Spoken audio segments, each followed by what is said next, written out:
अस्सलाम वालेकुम। आज की वीडियो में हम करेंगे एक्सरसाइज 17B। ये है जो mathematics book 2D2 7th edition जो न्यू एडिशन आया उस एक्सरसाइज है ये। और इसका हम करेंगे जी क्वेश्चन नंबर 4 करेंगे आज की वीडियो में। तो इजी सा क्वेश्चन है, इतना मुश्किल क्वेश्चन नहीं है ये। इसमें हमने करना क्या है कि बताना है कि जो गिवन हमारे पास है ना क्वेश्चन है, इसमें हमने मॉड बताना है कि जो जैसे कि यहाँ पे हमारे पास बार ग्राफ एक गिवन है, तो इसमें हमने बताना है इसका मॉड क्या है। ठीक है, इस तरह हमने ये डॉट डायग्राम है, इसका मॉड हमने बताना है। फिर आगे स्टेम लीफ डायग्राम है इसका, ये फिर आगे इस तरह हमारे पास जो जितने भी यहाँ पे फिगर्स हैं इसका हमने क्या करना है जो है ना हमें इसका मॉड बताना है। तो स्टार्ट करते हैं।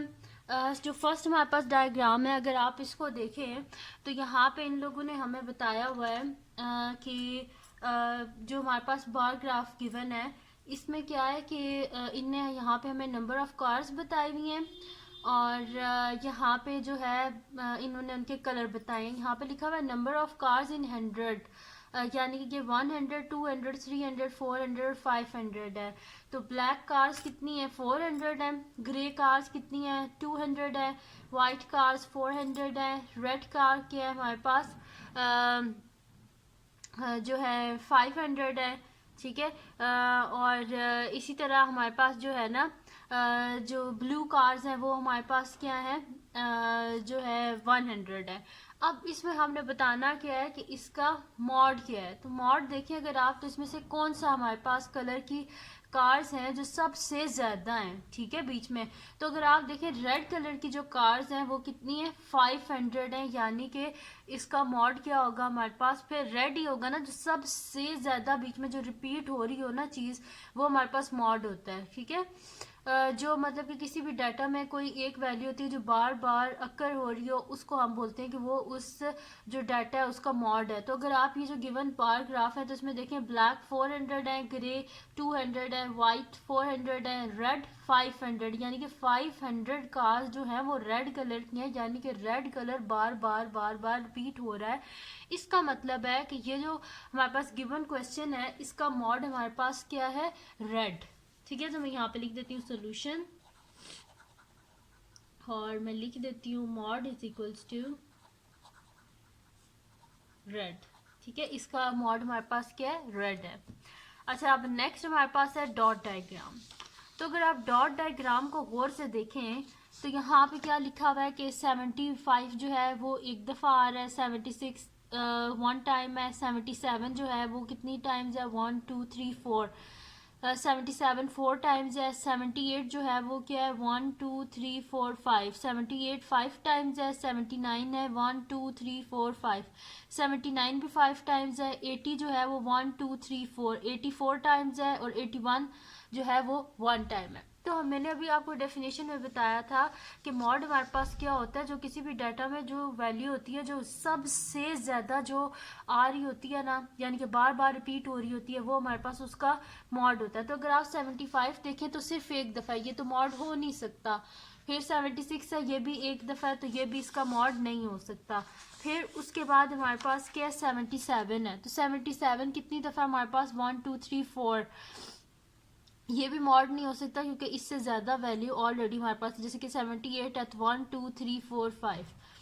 ये हमारे पास इसका मॉड जो है ना ये हो सकता है क्योंकि ज़्यादा टाइम रिपीट हुई हुई है। फिर देखिए 79 1 2 3 4 5, ये भी 5 टाइम ही है। देखें ये भी 5 टाइम रिपीट हो रही है, ये भी 5 टाइम रिपीट हो रही है, बाकी सारी 5 से कम है। ठीक है, तो मॉड खाली ये नहीं होता कि एक हो सकता है, किसी डाटा के जो है ना 2 मॉड्स भी हो सकते हैं। जैसे कि देखें 78 भी 5 टाइम रिपीट हुआ है, 79 भी 5 टाइम्स रिपीट हुआ है, यानी कि दोनों इक्वल टाइम्स रिपीट हुए हैं।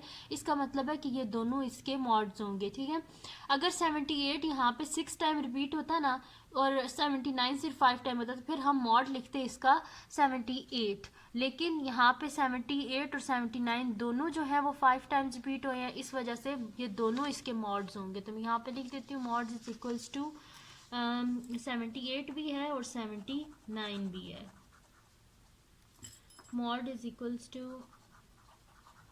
78 और 79, ये दोनों इसके मॉड्स हैं हमारे पास। ठीक है, अब हम करते हैं इसका नेक्स्ट पार्ट जो कि हमारे पास है स्टेम लीफ डायग्राम गिवन है हमारे पास, ठीक है।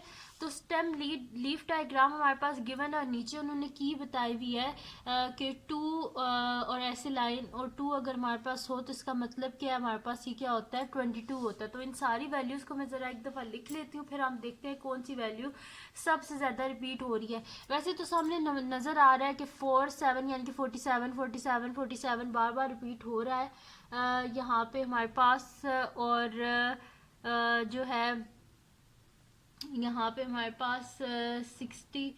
अच्छा मुझे एक दफ़ा कंफर्म करने दे, मैंने ये क्वेश्चन में 7 एक्स्ट्रा लिखा हुआ है, बुक में जो है ना ये हमारे पास 2 टाइम्स और मैंने गलती से 3 टाइम्स लिखा हुआ है। तो इसको हम ज़रा यहाँ से रेस कर लेते हैं कि ताकि हमारा आंसर गलत ना आए, ठीक है। तो ये 2 टाइम्स है क्योंकि बुक में भी यहाँ पे ये 7 जो है ये हमारे पास 2 टाइम्स है। तो यहाँ पे मैं ज़रा इसको लिख लेती हूँ, अब जो मेरे पास डाटा है इसको सही करके। तो ये मेरे पास आ जाएगा जी कि यहाँ पे मैं सारा लिख लेती हूँ। मेरे पास है 21, फिर 21, फिर मेरे पास है 2 और 2 22, 2 3 23, फिर 2 3 23, फिर 3 7 37, फिर 3 8 38, फिर 3 9 39, फिर 3 9 39, फिर 4 2 42, फिर 4 3 43, फिर 4 5 45, फिर 4 5 45, फिर 4 7 47, फिर 4 7 47, फिर 5 3 53, फिर 5 3 53, फिर 5 7 57, फिर 6 0 60, फिर 6 0 60, फिर 6 0 60, फिर 6 1 61। तो ये सारा मैंने डाटा लिख लिया है। अब यहाँ पे हमारे पास जो सबसे ज़्यादा रिपीट होने वाली वैल्यू है वो कौन सी है, 60 है। तो इसका मॉड क्या होगा, हमारे पास 60 होगा। लेकिन जैसे पहले मैंने क्वेश्चन लिखा हुआ था ना, वो मैंने बाय मिस्टेक मेरे से लिखा गया था कि यहाँ पे 7 मैंने एक एक्स्ट्रा लिख दिया था। तो अगर वो होता यहाँ पे 7 तो फिर हमारे पास इसके 2 मॉड्स होते, हमारे पास 47 भी होता है इसका मॉड और 60 भी होता है। लेकिन अभी 63 टाइम्स रिपीट हुआ है, इसका मतलब है कि इसका मॉड क्या होगा, हमारे पास 60 ही होगा खाली, ठीक है। तो यहाँ पे मैं अंडरलाइन कर देती हूँ। अगर आप देखें तो ये 1 दफ़ा 2 दफ़ा और 3 दफ़ा रिपीट हुई। बाकी सारी जितनी भी वैल्यूज़ हैं कोई 2 टाइम्स देखें, जैसे कि 45 भी 2 टाइम्स आया, 47 भी 2 टाइम्स आया है, 23 2 टाइम्स है, 21 2 टाइम्स है। लेकिन एक 60 है जो 3 टाइम्स रिपीट हुआ है, यानी कि सबसे ज़्यादा 60 आया है। इसका मतलब है हमारे पास इसका मॉड क्या है, 60। तो मैं यहाँ पे लिख देती हूँ mod is equals to 60 solution, और यहाँ पे लिख देते हैं मॉड इज इक्वल्स टू 60, ठीक है। ये आ गया हमारे पास। इसके बाद हमारे पास नेक्स्ट इसका पार्ट है जिसमें हमारे पास एक ग्राफ गिवन है, जिसमें हमारे पास इन्हें फ्रीक्वेंसी दी हुई है हमारे पास। तो अब यहाँ पे क्या है कि 15 जो है उसकी फ्रीक्वेंसी हमारे पास क्या है, 3 है। 20 जो है वो एक दफ़ा है, 25 भी एक दफ़ा ही है, 30 हमारे पास 5 टाइम्स है, 35 हमारे पास 4 टाइम्स है। तो सबसे ज़्यादा रिपीट या सबसे ज़्यादा फ्रीक्वेंसी किसकी है, 30 की है ना। तो इसका मतलब है इसका मॉड भी क्या होगा, हमारे पास 30 होगा। बेशक आप टेबल बना के देख लें, इसका फ्रीक्वेंसी टेबल बनता है। इस साइड पे ये वैल्यूज़ लिख लेना, ऊपर फ्रीक्वेंसी लिख के ये सामने वैल्यूज़ लिख लेना। तो सबसे ज़्यादा क्या है, 35 टाइम्स रिपीट हुआ है। इसका मतलब है कि हमारे पास क्या है, इसका मॉड क्या है, हमारे पास 30 है। तो मैं यहाँ पे लिख देती हूँ सोल्यूशन और mod is equals to solution, और यहाँ पे मैं लिख देती हूँ मॉड इज इक्वल्स टू, मेरे पास क्या आ रहा है 30, ठीक है। तो मैंने यहाँ पे लिख दिया मॉड इज इक्वल्स टू 30। तो मॉड लिख लिया है मैंने 30। अब हम करते हैं इसका नेक्स्ट क्वेश्चन करते हैं, ठीक है।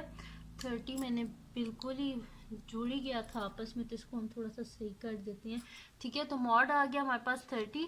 इसके बाद हमारे पास इसका नेक्स्ट पार्ट है जो कि हमारे पास इसका लास्ट पार्ट है, वो है ई पार्ट। तो ई पार्ट में हमारे पास क्या है कि एक उन्होंने हमें टेबल दिया हुआ है, फ्रीक्वेंसी टेबल दिया हुआ है, जिसमें 6 जो है उसकी फ्रीक्वेंसी 1 है, 7 की फ्रीक्वेंसी 1 है, 8 की फ्रीक्वेंसी 1 है, 9 की भी 1 है, 10 की भी 1 है।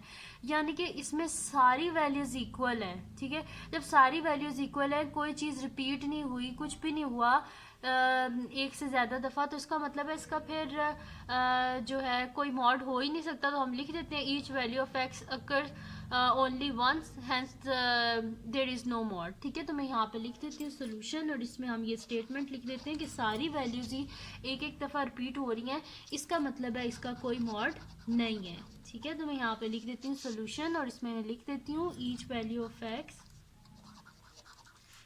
ईच वैल्यू ऑफ एक्स, यहाँ पे हम लिख देते हैं occurs only once, occurs only once, hence there is no mod। क्योंकि हमने ना यहाँ पे लिख दिया कि सारी वैल्यूज एक एक दफ़ा ही रिपीट हुई हैं, इस वजह से इसका कोई मॉड नहीं है। तो मैंने यहाँ पे लिख दिया है each value of x occurs only once hence there is no mod. तो ये हमने लिख दिया। अब हम करते हैं जी यहाँ पे बस बल्कि सॉल्व ही हो गए सारे क्वेश्चंस। तो यहाँ पे हमारे पास क्वेश्चन नंबर 4 जो है, इसके हमारे पास 5 पार्ट्स थे और वो 5 के 5 हमने सॉल्व कर लिए हैं। तो ये थी जी आज की वीडियो। अगर आपको पसंद आई हो तो इसको लाइक कीजिएगा, मेरे चैनल को सब्सक्राइब कीजिएगा और बेल आइकन को लाजमी प्रेस कर लीजिएगा ताकि आपको न्यू आने वाली वीडियोस के बारे में पता चल सके। और अपने फ्रेंड्स के साथ भी इस वीडियो को शेयर कीजिएगा और उनको भी बोलेगा वो सब्सक्राइब कर दें। और अपनी दुआओं में याद रखिएगा। अल्लाह हाफिज़।